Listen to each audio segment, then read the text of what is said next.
кто сплетничает за вашей спиной. Давайте посмотрим. Посмотрим.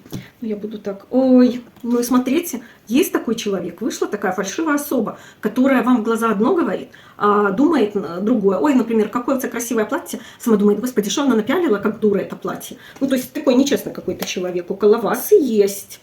Есть также около вас какой-то мужчина, который очень хорошо к вам настроен и очень сильно вам помогает. Вы знаете, по этим картам он вас от этой фальшивой особы как-то оберегает. Возможно, он вам говорит, да не иди ты с ней, да, там, это там Танька, Ленка или там еще кто-то. Простите, это я не про вас. Точно, что там она тебе врет, она тебе плохо делает. То есть он вас оберегает от этой фальшивой особы. И вы знаете, если вы будете к нему прислушиваться, к этому мужчине, у вас будет очень большой выигрыш в том деле, которое вы задумали. То есть, если это будет проект какой-то, то вы получите больше денег, чем вы рассчитывали. Если это отношения, то они будут намного лучше, чем вы планировали и думали. Карта свадьбы, карта договора, контракта. То есть, если это насчет дела какого-то касается, то у вас все получится, у вас все сложится, если вы ту фальшивую персону от себя отодвинете. И там есть какой-то пан, вот поэтому смотрите, ну, какой-то мужчина, который...